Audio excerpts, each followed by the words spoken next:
दूसरा अध्याय जिसे सांख्य योग भी कहते हैं, इसमें हम जरा गहराई से उतरेंगे। बिल्कुल, यह अध्याय अपने आप में बहुत कुछ समेटे हुए है। हाँ बिल्कुल, हमारी ये चर्चा गीता के श्लोकों और उनकी व्याख्याओं पर आधारित है और हम ये समझने की कोशिश करेंगे कि ये अध्याय हमें आत्मा की असली पहचान और कर्म कैसे करें, इसका सही तरीका क्या है, ये कैसे सिखाता है। जी, और ये सब शुरुआत होता है कुरुक्षेत्र के मैदान में। अर्जुन जो है वो एक बड़े अजीब से द्वंद और शोक में है। यहीं से, इसी निराशा के माहौल से श्री कृष्ण का वो अद्भुत उपदेश शुरू होता है। तो चलिए देखते हैं कि ये कैसे आगे बढ़ता है। जी। तो अर्जुन की हालत तो जैसा हमने कहा बहुत खराब है, भावनाओं में एकदम उलझे हुए हैं। तब कृष्ण उन्हें थोड़ा झिड़कते हैं, थोड़ी सख्ती दिखाते हैं। कहते हैं क्लैब्यम्मास्मगमः पार्था नैतत्त्वय्ये उपपद्यते क्षुद्रम हृदय दौर्बल्यम त्यक्तोत्तिष्ठ परंतप। मतलब हे पार्थ, ये कायरता, ये नपुंसकता ठीक नहीं, ये तुम्हें शोभा नहीं देती। ये जो दिल की छोटी सी तुच्छ कमजोरी है ना, इसे छोड़ो और उठो, युद्ध के लिए तैयार हो जाओ। हाँ, ये जो कृष्ण कह रहे हैं ना, हृदय की क्षुद्र दुर्बलता, ये बहुत गहरी बात है। वो सिर्फ ये नहीं कह रहे कि अर्जुन दया दिखा रहा है या करुणा में है। नहीं, वो कह रहे हैं देखो, ये तुम्हारे क्षत्रिय धर्म से, तुम्हारे कर्तव्य से भागना है। ये एक तरह की भावनात्मक कमजोरी है जिसने तुम्हें पकड़ लिया है। और हमारे जीवन में भी तो होता है ना कई बार, जब भावनाएं हमें सही काम करने से रोक देती हैं।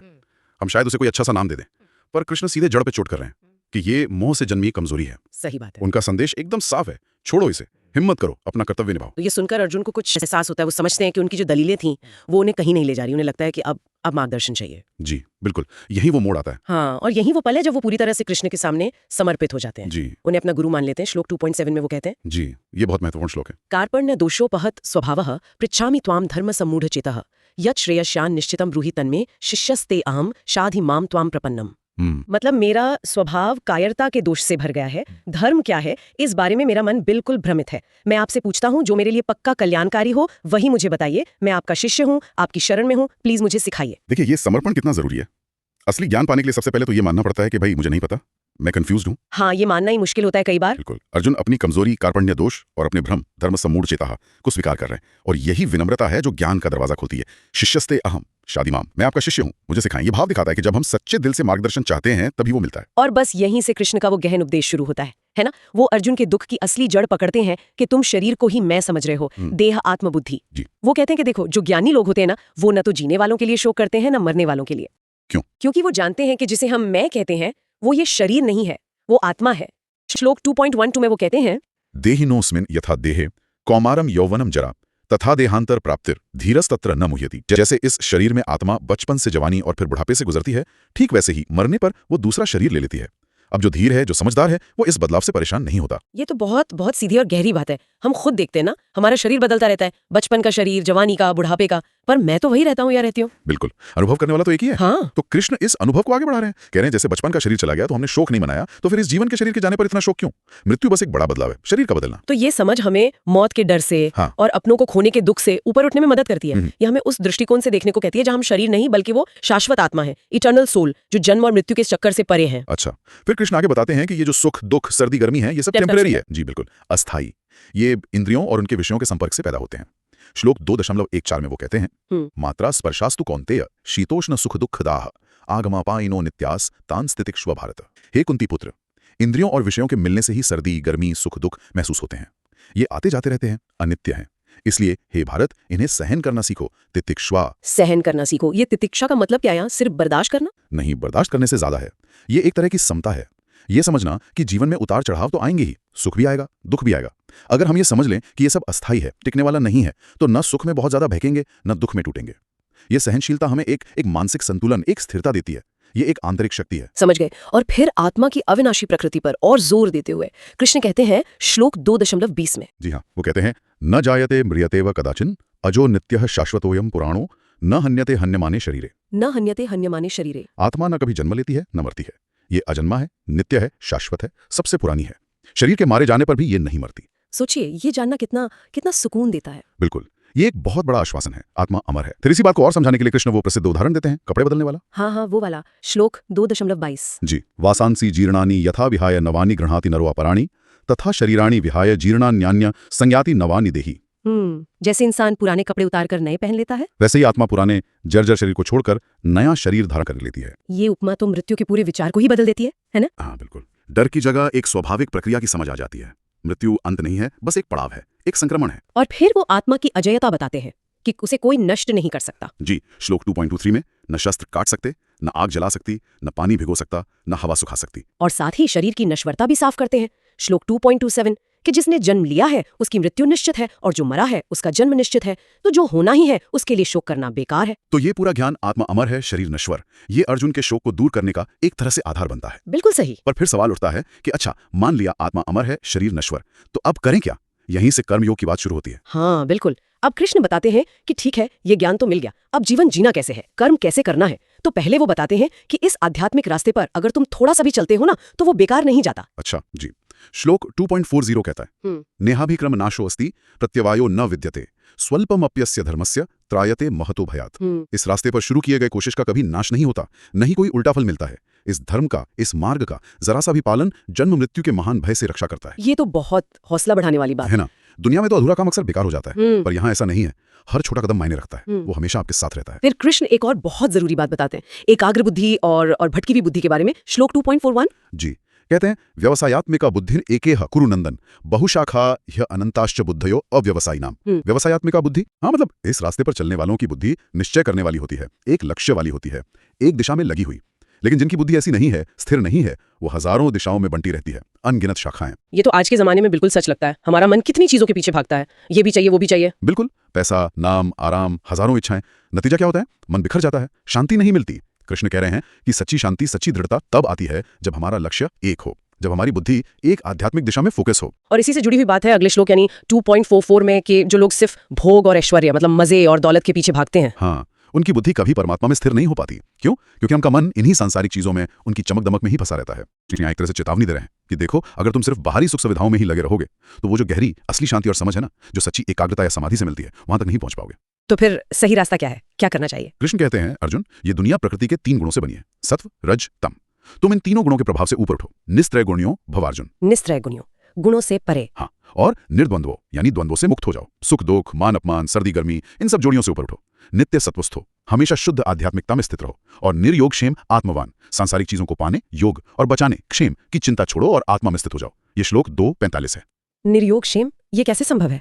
चिंता तो होती ही है। ये तभी संभव है जब व्यक्ति गुणों के असर से ऊपर उठकर आत्मा में स्थित हो जाता है। तब उसका भरोसा बाहरी चीजों पर नहीं रहता, बल्कि अपने अंदर के सत्य पर टिक जाता है। उसे एक आंतरिक सुरक्षा महसूस होती है। समझ गए। और फिर आता है गीता का वो श्लोक जो शायद सबसे ज्यादा मशहूर है, है ना? कर्म करने की कला का सार, श्लोक 2.47। जी हाँ बिल्कुल, वो कालजयी श्लोक। कर्मण्य एवाधिकारस्ते मां फलेषु कदाचन मां कर्म फल हेतुर्भूर मां ते संगोस्त्व अकर्मणि। कर्मण्य एवाधिकारस्ते, तुम्हारा अधिकार केवल कर्म करने में है, उसके फल पर कभी नहीं। तुम ना तो खुद को कर्म के फल का कारण मानो और ना ही तुम्हारी आसक्ति कर्म न करने में हो। ये है निष्काम कर्म योग का मूल। बिल्कुल यही है। सोचिए, हमारी ज्यादातर परेशानियां, हमारा तनाव कहाँ से आता है? काम के नतीजे की चिंता से। क्या होगा, मैं पास होऊंगा या फेल, लोग क्या कहेंगे, प्रमोशन मिलेगा या नहीं। हाँ सही बात है। कृष्ण कह रहे हैं, अपना काम करो, पूरी लगन से, पूरी योग्यता से अपना कर्तव्य निभाओ, लेकिन फल की चिंता मत करो, फल ईश्वर पर छोड़ दो। पर इसका मतलब ये तो नहीं कि हम एकदम लापरवाह हो जाएं या आलसी बन जाएं। नहीं, बिल्कुल नहीं। कृष्ण साफ कहते हैं, माते संगोस्थो कर्मणि, कर्म न करने में भी तुम्हारी आसक्ति न हो। ये आलस्य का उपदेश नहीं है, ये तो कर्म करने का उपदेश है, लेकिन बिना अटैचमेंट के, अनासक्त होकर। अच्छा, हमें अपना बेस्ट देना है, लेकिन परिणाम से बंधना नहीं है। और ये भी समझना है कि फल सिर्फ हमारे हाथ में नहीं होता, हम अकेले कारण नहीं है, बहुत सारे फैक्टर्स होते हैं। तो इस तरह से कर्म करने को ही कृष्ण योग कह रहे हैं। हाँ बिल्कुल। अगले ही श्लोक में 2.48 में वो योग की एक बहुत सुंदर परिभाषा देते हैं। योगस्थः कुरु कर्माणि संगम त्यक्त्वा धनंजय सिद्ध्य सिद्ध्योर समो भूत्वा समत्वम योग उच्यते। हे धनंजय, आसक्ति को छोड़कर सफलता, सिद्धि और असफलता, असिद्धि में समान भाव रखते हुए योग में स्थित होकर कर्म करो। ये जो संभाव है, यही योग कहलाता है। समता ही योग है, मतलब सक्सेस मिले या फेलियर, मन शांत रहे, हिले नहीं। बिल्कुल, यही वो आंतरिक स्थिति है, वो स्टेट ऑफ बीइंग है जो हमें कर्म करते हुए भी उसके बंधन से आजाद रखती है। जब हम इस समता के साथ ईश्वर से जुड़े रहकर योगस्थः कर्म करते हैं तो वो कर्म हमें बांधता नहीं। तभी तो आगे कहा गया है, योगः कर्मसु कौशलम, कर्मों में कुशलता ही योग है। मतलब ये पूरा दुनिया में रहते हुए, अपने सारे काम करते हुए भी अंदर से मुक्त रहने की कला है। एकदम सही, यही है कर्मयोग का निचोड़। ये तो हुई कर्म की बात।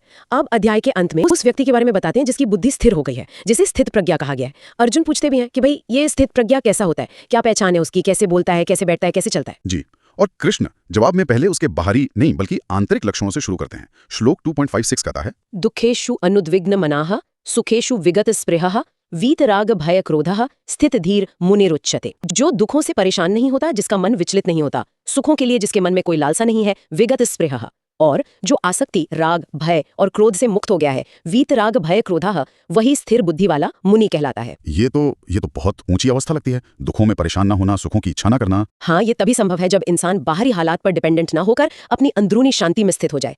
फिर कृष्ण इंद्रिय संयम की बात करते हैं, लेकिन उसमें एक बहुत बहुत जरूरी बारीकी बताते हैं श्लोक 2.59 में। अच्छा, क्या? वो कहते हैं शया विनिवर्तन्ते निराहार्यस्य देहिनः रसवर्जम रसोप्यस्य परम दृष्ट्वा निवर्तते। मतलब जो लोग इंद्रियों को जबरदस्ती विषयों से रोकते हैं, जैसे कोई उपवास कर रहा है, तो विषय तो शायद हट जाते हैं, लेकिन उनका स्वाद, उनका रस मन में बना रहता है, वो इच्छा खत्म नहीं होती।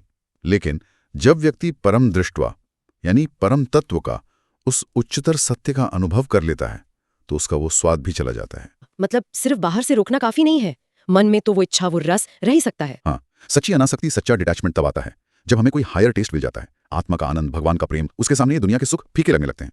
उसके बिना इंद्रियों को दबाना तो बस जबरदस्ती है, सप्रेशन है, वो सच्चा संयम नहीं। और अगर ये संयम ना हो तो फिर क्या होता है? कृष्ण ने वो पतन का क्रम भी बताया है ना, श्लोक 2.6263 में। जी हाँ, वो बहुत महत्वपूर्ण चेतावनी है। ध्यायतो विषयान पुंसः संगस्तेषुपजायते संगात संजायते कामः कामात क्रोधो अभिजायते। क्रोधात भवति सम्मोहा। मतलब विषयों के बारे में सोचने से उनमें आसक्ति होती है। आसक्ति से कामना यानी इच्छा पैदा होती है, कामना पूरी ना हो तो क्रोध आता है, क्रोध से सम्मोह यानी बुद्धि भ्रमित हो जाती है, भ्रम से याददाश्त चली जाती है, क्या सही है क्या गलत, याददाश्त जाने से बुद्धि का नाश होता है, और बुद्धि के नाश से व्यक्ति का पतन हो जाता है। बाप रे, ये तो एक पूरी चेन रिएक्शन है, शुरुआत बस सोचने से हुए। हाँ, एक खतरनाक ढलान है। ये दिखाता है कि अपने विचारों पर, अपनी इंद्रियों पर काबू रखना कितना जरूरी है। और इसके उलट जिसका मन और इंद्रियां वश में है, उसे क्या मिलता है? श्लोक 2.65 कहता है प्रसादे सर्व दुखानाम हानिर अस्योपजायते प्रसन्न चेतसो ह्याशु बुद्धि पर्यवतिष्ठते। जब मन शांत और प्रसन्न होता है, प्रसाद, तो सारे दुखों का नाश हो जाता है, और जिसका चित्त ऐसा प्रसन्न है उसकी बुद्धि बहुत जल्दी स्थिर हो जाती है। यानी मन की शांति ही वही फाउंडेशन है स्थिर बुद्धि का, और उसी से सारे दुख मिटते हैं। बिल्कुल। और अंत में कृष्ण एक बहुत ही सुंदर काव्यात्मक श्लोक 2.69 में स्थित प्रज्ञ और एक आम सांसारिक व्यक्ति के नजरिए का फर्क बताते हैं। हाँ, वो रात और दिन वाला। जी वही। यानिशा सर्वभूतानाम तस्याम जागृति संयमी यस्याम जागृति भूतानि सा निशा पश्यतो मुने। जो सबके लिए रात है उसमें संयमी जागता है, बिल्कुल। और जिसमें सब जागते हैं वो ज्ञानी के लिए रात है। ये तो कमाल की बात है, मतलब दोनों की दुनिया ही अलग है। हाँ, एक तरह से उनके मूल्य अलग हैं, उनके लक्ष्य अलग हैं, उनकी प्राथमिकताएं बिल्कुल उल्टी हैं। जो आम इंसान है वो इंद्रियों के सुख के लिए, दुनिया की चीजों के लिए जागता है, लेकिन आत्मा के लिए, परमात्मा के लिए वो सोया हुआ है। और जो स्थित प्रज्ञ है, जो संयमी है, वो आत्मज्ञान के लिए, आध्यात्मिकता के लिए जागता है। और ये जो दुनिया के क्षणिक सुख हैं, इनकी तरफ से वो सोया हुआ है। मतलब वो दुनिया में रहता तो है, पर उसकी चेतना का लेवल, उसका फोकस बिल्कुल अलग होता है। इसीलिए शायद इस दूसरे अध्याय को पूरी गीता का सार कहते हैं, है ना? हाँ। क्योंकि इसमें ज्ञान, आत्मा के बारे में, कर्म, निष्काम कर्म योग, और वो जो आदर्श स्थिति है स्थित प्रज्ञ की, ये सब मुख्य बातें आ जाती हैं। हाँ बिल्कुल, ये अध्याय एक तरह से पूरे आध्यात्मिक जीवन की एक नींव रख देता है। ये हमें बताता है कि हम असल में कौन हैं, हमारी शाश्वत पहचान। ये हमें सिखाता है कि दुनिया में रहते हुए सही ढंग से कर्म कैसे करें बिना फंसे, और ये भी दिखाता है कि हमारा लक्ष्य क्या है, वो स्थित प्रज्ञ अवस्था।